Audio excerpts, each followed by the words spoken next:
The Indian Army has generated a unique ecosystem for peaceful coexistence with wild elephants by aiming to mitigate the human-elephant conflict in the Amchang Wildlife Sanctuary. According to the Indian Army and Assam Forest Department, there are around 90 wild elephants living in the Amchang Wildlife Sanctuary who often visited the military station. In the area of the military station, the Indian Army has created several ponds and planted fruit trees and grasses for wild elephants.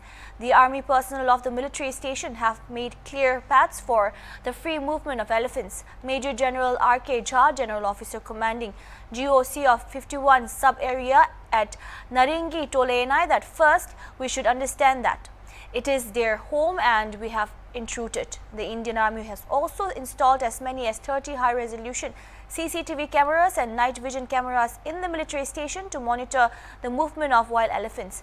Narengi military station in Guwahati, with an area of around 3,300 acres of land, is located nearby the Amchang Wildlife Sanctuary, and often wild elephants have visited the military station.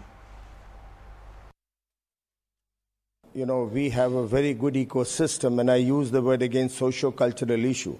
So we have educated every rank and file. We have almost 10,000 population within the walls of Narengi military station. And on a given day, we may have 35 to 40 wild elephants whom we, with due respect, call Maharaj. So first is understanding that it's their home and we have intruded. If this understanding is clear, then we automatically give them the right. And when we give them the right, we give them the right of way. The conflict starts when we start chasing them, when we start intruding into their inner space. Over a period of time, they've also got used to human settlements here right from 1962. In fact, after 62 operations, a little bit of settlement started here, and gradually we built up to a stage where we are today. We are very conscious of the fact that we are sitting in the middle of Amchang Sanctuary.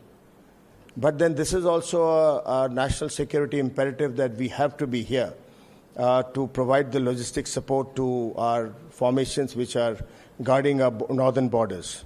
But having said that, we are very, very sensitive to the fact that we are in their home and we give them respect and we do not trouble them. As I said, to quote an example, if a herd of elephant is approaching a gate, we open the gate, we let the elephants go, and believe you me, in my past 8 months, not once have I seen any of these elephants, Maharaj, causing any destruction of any kind.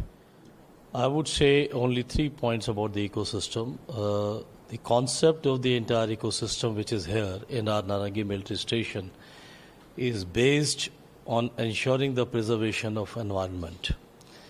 Today, if you see that the entire world is concerned about climate change and the increasing carbon footprints, and our ecosystem here ensures that we reduce the carbon footprints as much as possible by preserving the environment in its natural form, by ensuring that the natural flora and fauna is preserved the way it is.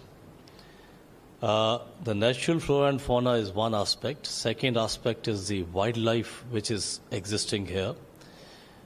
Even the station has whatever number of troops out here, but the wildlife has been ensured to be preserved the way it is naturally existing. As you are aware, this is an elephant corridor, and we give due respect to the elephant and call them Maharaj and give them the right of way. All citizens of Narengi military station have been taught how to deal with them. So therefore, I think there has never been a case of any kind of conflict with the animals. Rather, this is a case in itself where we have a peaceful coexistence between man and animal.